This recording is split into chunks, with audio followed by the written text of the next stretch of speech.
Thank you for coming to our webinar.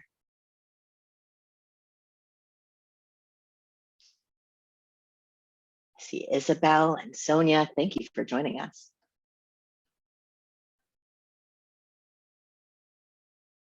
Okay, that felt like 60 seconds. Let's hop on in. If you're wondering if you're going to really be learning today from the guy wearing a Hawaiian shirt and a blazer on top of that, no, don't worry. I'm just your moderator. I have an incredible set of panelists to be able to introduce you to today. But before I do, I want to kick it off with a brief introduction about myself. My name is Jared B. Fries. I go by my initials, JBF, and I'm an educator by choice, by profession, by practice, and by mission. And I'm super excited today to introduce you to our webinar on SEL Mindsets and Practices to know each student. This year, more than ever, we've seen the profound impact a sense of belonging can create on any learning environment. And after the disconnected, disjointed 21 months of learning over the past 2 years now, this more than anything is what students need. And so I'm very excited today to introduce you to my panelists. First, let's kick it over to Tria, and I would love for her to introduce herself. And then after Tria, let's go to Susan and then to Charlie to close it out. Hi everyone, my name is Tria Hutchings. I work for Innovate EDU on their Educating All Learners Alliance project. And I'm super excited today to talk about SEL and belonging and intersectionality. I am a former educator, but I, as well as JBF, am a forever educator, even though I'm outside of the classroom now. So I'll pass it on to our next person.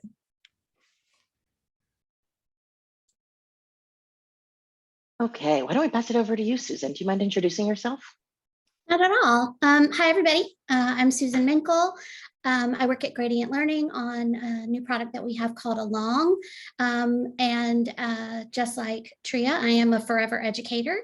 Before that, I was in the classroom for almost 20 years. And really my role on Along is helping make SEL and practical for teachers, actionable. Fantastic. Thanks for that introduction, Susan. Charlie, over to you. Good afternoon, everyone. My name's Charlie. I help with partnerships and fundraising at Understood, where we focus on the 1 in 5 students with learning and thinking differences. I began my career as a teacher. I taught special education in Milwaukee Public Schools, and then English for speakers of other languages in Miami-Dade County Public Schools, before spending about 5 years at the U.S. Department of Education under the Obama administration, and then a little bit of time at CCSSO, helping states think through equitable access to effective educators before landing in my current role at Understood, bringing back to my original passion, which is kids with learning and thinking differences. So excited to be with you here today. Wow, thank you so much, Charlie, for that introduction, and to Susan and Tria for also being with us today. Keep the focus on our conversation here. I'm gonna actually stop sharing my screen because I'd rather be able to see all of you on the screen, that we're gonna have a really powerful discussion around what mindsets and practices are going to be important to actually realize the vision for what we want in students. And so I want to dive in today because the title of our webinar focuses on mindsets and practices. And while we want to get there, I want to start off with the why. Why is it important for educators to build relationships? Why is it important to know each student? Tria, I'd love to start with you and hear what you think. Yeah, thank you. I think that this is such an important topic, and I really think of this in 2 ways. One, that understanding the variability and the unique needs of all students can help educators create the opportunities for better learning environments for all students inside their classroom. But I also think that, as you mentioned earlier, this year has been heavy, and teaching can often feel very, very heavy.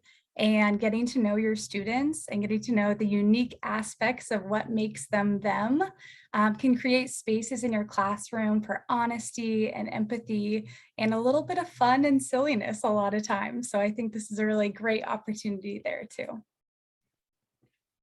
Wow, thank you for sharing. I do think that learning is fun, and that sometimes learning isn't fun, but that when we really put the people at the center of it, we can really tailor it to their specific needs and make them feel more connected to the work that we're doing. I want to ask a similar question to you too, Charlie. How does Understood.org think about the importance of knowing each student? Yeah, thanks, JBF. Well, I mentioned we focus on individuals across their lifespan with learning and thinking differences. In school, that often shows up as what we think of a number of different designations of learning disabilities and ADHD. So the majority of our kids end up in general education classrooms. And so if there's not a strong sense of inclusion, it can be very easy for kids with differences to struggle with a sense of belonging because of that. So it's very important to us. And we see social emotional learning as a primary lever for helping all kids feel that sense of belonging. We define SEL as the process of developing and using social and emotional skills. And we know that kids with strong social emotional skills are better equipped to manage daily challenges, build positive relationships, of course, and make informed decisions. So purposefully and in an integrated way, teaching social emotional skills in your classroom can really help foster that sense of belonging for all kids, including those that learn and think differently. I love that. Thanks for sharing, Charlie. We're going to be able to dive into some specific practices to build that attachment and a sense of belonging with diverse learners shortly. But before we do, I want to share it over to Susan and ask a similar question, because in leading learning and development for a long, you got to take research into practice as you develop impactful teacher tools. So what does the research say about why building relationships are so important? Thanks, JBF. Yeah, I mean, the research has become increasingly clear, right? Relationships aren't just important, they're actually the foundation of teaching and learning. And so if those relationships aren't in place, it's just more difficult for students to engage and for teachers to really be able to help students be the best learners that can be. In fact, we just did, Gradient Learning just released a white paper. And what we found was that more than 70% of our students actually reported to us and confirmed what the research says, that when they have a strong relationship with a teacher, and just one teacher is enough for most students, they're more likely to pay attention. They're more likely to participate in class. They're more likely to just look forward to and enjoy class and really feel like they belong. And so one of the things that I think a lot about is how do we make that practical for teachers? So I really love, it's called the Developmental Relationships Framework. It's through Search Institute. And for me, it really helps make actions concrete for teachers. I mean, I think nobody here is going to argue that having strong relationships is not important. But I think it's also important for us to acknowledge a couple of things. And one is that forming relationships, especially developmental ones that are designed to help students grow, that's not inherent, right? It's not something that we're all just born knowing how to do. And I certainly never had a class in teacher school where someone, taught me how to form those relationships and really help young people grow. And then I'd also add that educators themselves may not have had positive relationships with their own teachers in school to draw from. And so I think for us at Gradient Learning and Along specifically, it's how do we support educators with practical tools for the how? How do I do that? Because the best thing that we can learn to form relationships, it's not something that you're either good at or you're not. We can learn how to do it. I love that learning orientation that you're espousing here, Susan. We can all learn to be better in so many ways. Not all of us had good models about how to build relationships strongly. So let's dive in a little bit deeper, because even just thinking about my own experiences in school, I know that relationships matter. Not only did kids, when I was teaching, pay more attention to me, who I felt like I had a stronger relationship with, were more likely to engage in on-task behavior, or more likely to go for the challenging task. But even in my own experiences and through my own education experience, the teachers who shared more about themselves and wanted to know me, I felt more welcome in those classroom environments, and I wanted to work harder because of that. And so I'm curious if we can go back to Tria on this question. What types of mindsets do educators need to take in order to support students in their classroom? I know we noted the idea of intersectionality in the classroom. What does that mean to you? What does that mean to EALA? Thank you. Yeah. And Susan, thank you so much for sharing as well. I definitely see one mindset here that touch on kind of what you were saying as well as a growth mindset. So, I think that's a popular mindset over the past few years, but I think it's very true here as well. And Gabrielle mentioned in the chat that it's progress, not perfection, and that we're growing as we're continuing to learn our students. And as throughout the year, that might grow and shift in different ways. But as far as intersectionality goes, I can tell you a little bit more because our ELA partner organizations came together a couple of months ago in a working group to kind of define what intersectionality actually means. And so what they did was they created a facilitation guide and a groupings of posters, which I'll show you here in a little bit, that defines this. Not only defines this for teachers and how to create these conversations, but I think it puts it in a way that students can understand and activities around and such to create a foundation of understanding alongside that growth mindset that continues this conversation maybe past the initial activity you have in the classroom. So I'm going to borrow their definition of intersectionality and give you a little bit of a SparkNotes version of it. And they are defining identity as actually split up into 3 different parts: intersectionality, varied, and dynamic. And so what this means is that people and their identities are intersectional, meaning that they're overlapping. You have many different aspects of your personality and they're all happening at the same time. They're varied, meaning it's different for different people, right? And parts of identity differ in meaning and prominence for each person. And these parts can actually also change depending on the situation that you're in. And something that I thought that was interesting about this resource is they said this can be changing day by day, hour by hour. It might shift when you go to different classrooms because your experiences impact your identity as well as your identity impacting your experiences. And then the last part was dynamic.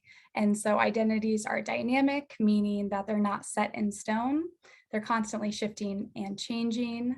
They can be chosen, born into, visible, invisible, stable, shifting over time. So all of these aspects impact a student's and a teacher's identity. And so being able to talk about those identities in the classroom can really make a huge impact when you get to know your students. So I want to show you guys, I'm going to take over, I'm going to share my screen really quickly, what this resource looks like. Here we go. So here is one of the posters that would be representing dynamic. And then you can see a couple different aspects of that. I have the other posters queued up here as well. Here's the next one. This is for varied. And there's also a facilitation guide with this as well that helps teachers with the how, right? With how to bring up these conversations in the classroom. And then here's the one for intersectional as well. So I want to show you guys those, but they're available on the Educating All Learners website as well. But I thought that was a really great way that our partners came together to answer that. Thank you so much for sharing. I learned a lot, even just from the graphics and from your discussion around the ways that our multiple identities show up and play at different stages in life. You know, my gender or race might be very apparent to many people, but there's so many other different forms of identity that make up who I am as an individual. If you're just joining us, make sure to hop on mute. We're so excited to have more people who are coming into our webinar today. One more note on intersectionality. I'm curious, Charlie, to pass it to you because I heard from Tria a lot about seeing people as full individuals rather than just as one specific identity, that all of us have these layers of who we are. And the more we can bring that into the classroom, bring that into the learning environment, the more welcome we can feel. And the more we're able to recognize that each of us are unique. How does understood.org think about the mindsets that students need to take or the mindsets that teachers need to take in their work with students in building relationships?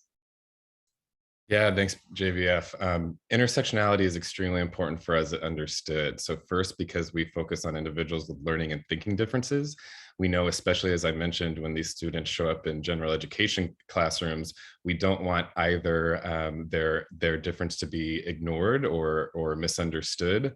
But on the flip side, we also don't want them to be fully defined by some designation or diagnosis that they may have. Similarly, we also know that when we seek to meet the intersectional needs of our community, we also need to consider as you mentioned, JVF, all the pieces that make somebody who they are, right? So gender, race, socioeconomic status, all sorts of different things go into a whole person. So at Understood, we recently in 2019 published some research with NCLD, where we identified 3 mindsets that are critical for educators to have in serving students with learning and thinking differences as their whole selves. So the first confirms and reiterates Tria's point that growth mindset is incredibly important. The idea that you always have progress and learning to do. This oftentimes comes naturally to educators, but still important to be intentional about that growth mindset. The second is a strong sense of self-efficacy, that I have the capacity, that I have the capability to lead my own learning, to take advantage of tools and resources that might be available from my school or district, or even to engage independently if I don't have as much support as I'd like. And then finally, and again, critically here, a positive orientation toward inclusion. So especially when you're thinking about students with learning and thinking differences in general education classrooms, it's so important that they're not an afterthought or a burden, but rather an important part of a vibrant classroom community. Wow, your classroom community must have been so vibrant because of the mindsets that you were able to take, Charlie, into that learning environment. I really love this because oftentimes as an early educator, I thought that I had grouped students instead of recognizing their individuality and the layers of that level of individuality. I thought about my first period. I thought about my gifted students. I thought about my students who struggled or were tier 3, rather than saying these students are working on a specific skill right now that shows up differently based on all of our neurodiversity. So the mindset that you were able to display is one that I really want to share with other educators who are on this call. I have a similar question to Susan, and we're going to dive into practices soon. But this mindset piece really is a practice in and of itself, right, Susan? Because we need some educators to take certain mindsets to be able to have the specific actions. And sometimes you can take actions that end up reinforcing those mindsets. And so in your work leading learning and development, what sort of mindsets work great in order to actually know each student? So I think I'm going to build on a lot of what others have said, obviously. But I think something that's super important is for educators to take a step back. It's not about understanding that each student has their own identity. It's also about us understanding that we bring our own identity into the work. And so as educators, I would say we need to model. We need to be vulnerable. Are we willing to take a step back and think about who we are and how that plays out in the classroom? Because, in order to see our students, we also need to see ourselves. And then I think another one is just thinking, layering on to what Charlie said, like, I can do this. Like, I can learn and grow and learn new things and bring that into the classroom. That's just one way to build a sense of belonging, especially, I think, right? If I'm an educator and I'm willing to be vulnerable and I'm willing to model for my students the very things that I want them to do with me, then that's really going to help build that. That's awesome. I'm hearing a consistent theme of individuality. If you want to know all of your students, you need to know each of the students. That's why it was really strategic as we were planning our title for today, because each of us has so much vibrancy to bring into that learning environment. So some educators already are going into their classrooms ready to look at each of their students as unique individuals ready to contribute to that environment. And some need additional practice in order to retain that level of mindset. And so I want to go back to you, Susan, because I know that Along is based in a lot of research around learning science. And I would love for you to walk us through a practice that educators can take in order to really adopt this mindset and, more importantly, actually know each student. Can you give us a quick demo of Along? I'd love to. And I actually, the thing that I think is really important that I want to emphasize about along before I get ready to show it is that it's about time, right? So we're all talking about, you know, different skills, different mindsets, being practical, but it's also about finding time to do it. And so a lot of the reason why we designed Along was to help teachers with that time and that time management. So let me share my screen, and JBF, you are going to let me know if I have the right screen showing. Yeah, I'm seeing it. Thanks, Susan. Wonderful. Awesome. So we built Along because relationships start with a question, right? That's how all relationships start. And what we wanted to do was be able to help teachers and students really get to know each other. And so we've done that through the process of shared reflection. So teacher can come into the library, they can choose some questions that we already have that are research-backed, research-informed, or they can write their own. And then we also incorporated Search Institute's developmental relationships we baked it into the design of Along. And so, for example, if I go into the Express Care collection and I'm thinking about how do I show my students that I care? One of the questions, we have a bank of questions that teachers can choose from. And then we also have classroom activities, things they can do in class with students, and then ways that I can learn and expand my own practice as an educator. So I'm actually just going to start with the Get to Know Students collection because I have a particular one that I want to focus on for today. What do you like to do with your family, friends, or others in your life? And I also have some light scaffolding just to think about why I might want to use this with students and how it might help them. And since it's tiny and I can't see, I'm going to read it for folks just in case that's them as well. So it says, you might use this when you want to know more about your students' lives outside the classroom and when students can benefit from more awareness of how they connect with others. And that this can help students identify activities they enjoy doing with others, like adults or peers, and really build that sense of belonging and attachment. So if I decide I want to use this question, super easy, I'm just going to pick it. Here's the part where you're about to realize, if you didn't yet, that I have two screens. So I'm going to pick this question and I'm going to go ahead and give permission to use my camera. And it's that simple. I'm in and I'm ready to share my own reflection with my students. So that vulnerability, really open up and show them a little bit about who I am. I'm not going to click record, but I could. And then I also have just some light talking points. Sometimes the second I turn on a camera, I forget what I want to say. And so I can go in and edit these if I want to. So I might say something to my students like, you know what, we all have different activities that we enjoy doing with our friends and family and others in our lives.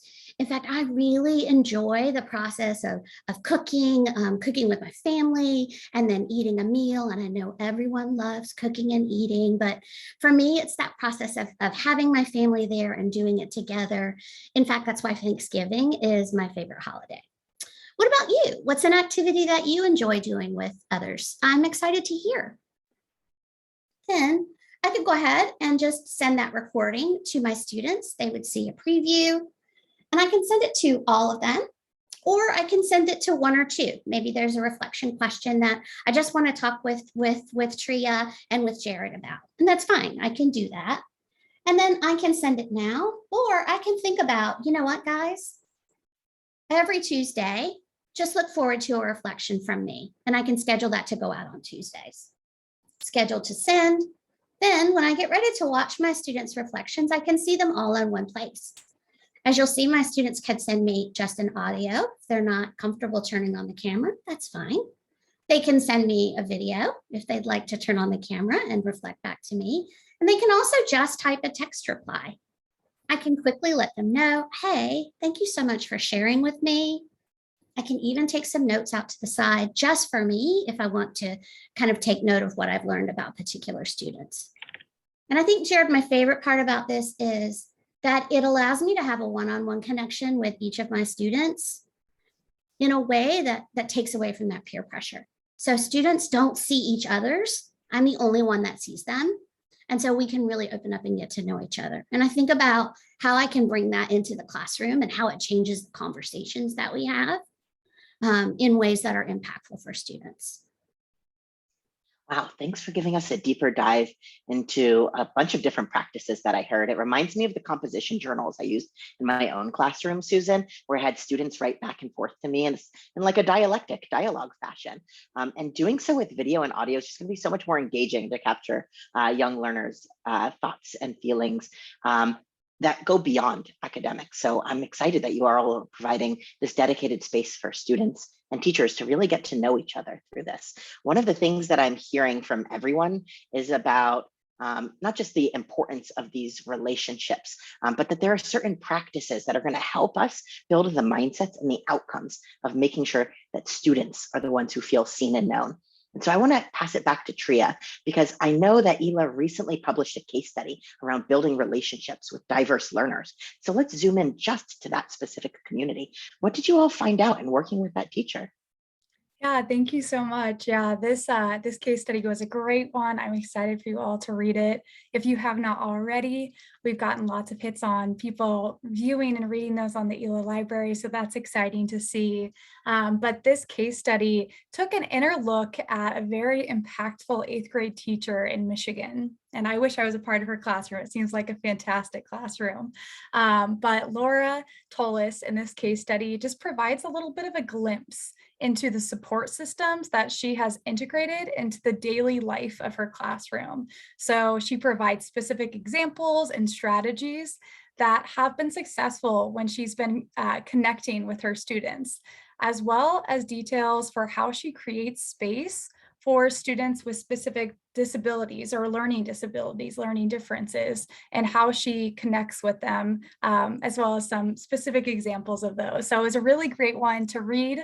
I really liked it. And I think maybe because I was, a former educator as well, that Laura in this case study does not come across as all-knowing or condescending in any way. She doesn't have every answer, but instead provides very simple but very powerful strategies for how to connect to students in a variety of ways. When Susan was showing us that along demo, it was so great that you could pick and choose which students you knew a particular question for. That reminded me of Laura in this case study and what she does to connect to different students in different ways. And so she lists those out in this case study. So if you haven't yet, I would definitely check it out. Awesome. Thank you, Tria, for sharing. I put a link to the case study in the chat. It showed up really big, but if you click it, it gets you to the right spot. Don't worry about how long the link is or whether it's short or the right one. It's the right one. I promise you on that. We've been talking about practices that actually build these feelings in students of seeing known and heard. I mean, I want to put the emphasis there. It's not enough for a teacher to feel like they're making sure that students feel included and attached to them in class. We really want to make sure students at the center are the ones who actually feel this. We need to ask them in order to know. Just because we're focusing in on the student-centered learning environments doesn't mean we shouldn't talk about the teacher practices, because there are a series of practices that research shows actually get to the impact that we want to get to. And so I want to turn it to Charlie on this one, because understood.org cares a lot about relationship building. And I'm wondering what practices you're able to share with us to help educators know each student today. Yeah, thanks, JBF. I think you'd be hard pressed to find an educator that didn't consider relationship building to be one of the most important parts of teaching. And we definitely hold that true at Understood, and think it's exceptionally important for students with learning and thinking differences because of the varied challenges and opportunities that they face. So as Tria mentioned, we know and agree that social emotional learning and relationship building can and should be done explicitly. But we also think that great social emotional learning and relationship building is infused and integrated throughout your instruction. Great social emotional learning is instructional, and great instruction includes social emotional learning. So I mentioned the research we did with NCLD at the end of 2019. Well, we've recently revisited that over the past year and a half in the context of the pandemic and all the disruption and school closures that occurred heard, to see what additional learnings or insights we could extract around those key mindsets and practices for educators. And we were really excited to discover that a lot of what we knew to be important held true, but we also recognize an opportunity to kind of zoom in on some particular instructional practices that are especially important as we go into this next school year. And this was also based on feedback and insight from teachers themselves. So each of these, unsurprisingly, really lend themselves to relationship building and social emotional learning. So the first here is collaboration, collaboration with colleagues, collaboration with parents and families, and of course, collaboration with students themselves. And we know that engaging in collaboration intentionally and with best practice can really help to foster really strong relationships, especially if enacted over time. The second here is flexible grouping. Again, this is particularly important for kids with learning and thinking differences. And in this resource, we talk through best practices to group kids according to varied strengths and weaknesses. So there's never always one red, yellow, green group, but that you're really mixing kids up and giving them a chance to be leaders in certain settings and learners in certain settings. And this process can not only help build strong relationships between educators and students, but between students and other students themselves. And then finally, another important practice that we outline here is positive behavior strategies.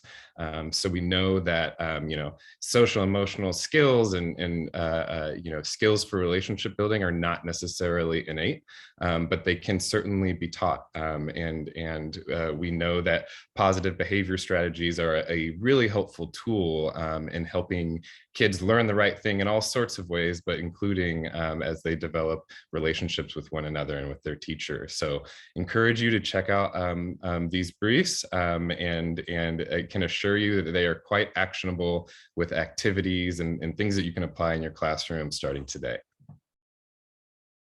Thank you, Charlie, for sharing. I'm so excited because our hope is that participants are going to be able to walk away from this webinar not just with an idea around how they should be thinking around their pedagogy, their relationship with students, but tangible practices that you could try out tomorrow.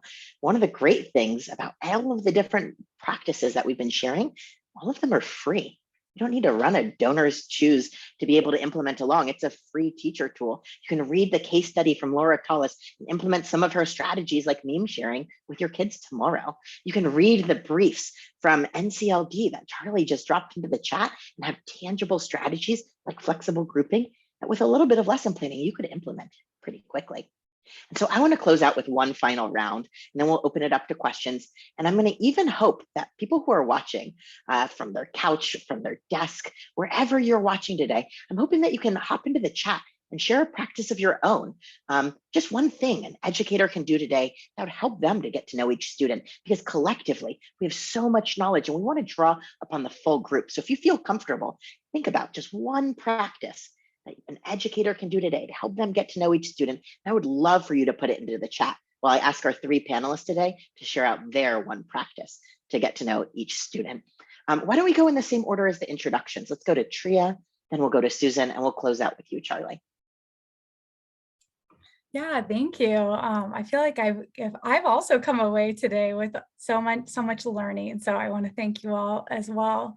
But I would say one thing to take away from this, and one thing that I wish maybe that I would have spent more time thinking about, is not leaving the conversations that I'm starting, the ways I'm getting to know my students at the surface level, but rather using these conversations, using the long or whatever strategy, the flexible grouping, whatever you're deciding, the meme sharing as a springboard into teaching students to use these unique aspects of their identity as a strength, and how to use those in their everyday classroom life. Awesome. Thanks, Tria. I really appreciated that tip. I dropped one in myself that I'll share out loud, because some students go the whole day at school without ever hearing their name. And the name is something that we own. It's ours. It's personal. It's individual. Just calling a student by their name as they're walking into class makes a huge difference for creating a positive learning environment by saying, hey, Susan, it's great to have you today. And so on that note, Susan, what's your tip? I'm curious to hear. I mean, the fact that you're only letting me have one was so hard. I've been thinking about this one. So mine is more like a sort of a long-term type tip, right? So mine is, if you want to really know each student deeply, one way to do that is to open the door to them giving you feedback. And so I would say, ask students, right? At the end of a lesson or at the end of something that you've done, ask kids how it went. And that can be brutal sometimes because kids are very honest, but also they're also willing to help you. Like, they're the best people to ask if you want to improve your practice, if you want to improve your classroom culture, if you want to improve that lesson that you just did. And so that is my advice. Ask students and then be willing to make adjustments based on that. Awesome.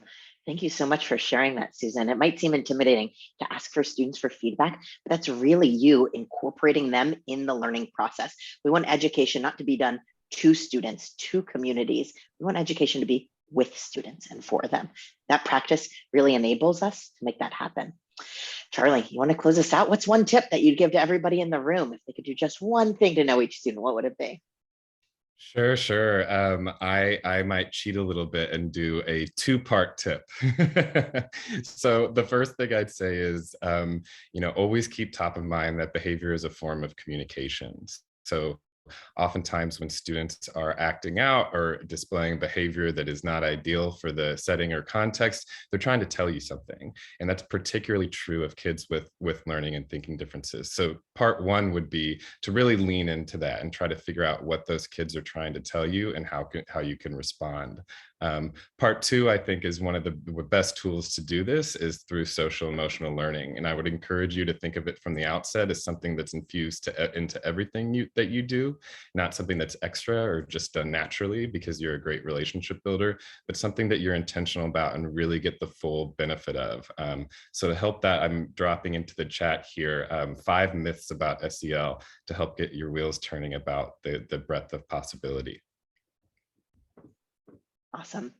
Thank you so much, Charlie, for sharing your one tip. Yeah, we'll call it one tip. I think that's fine for today's sake.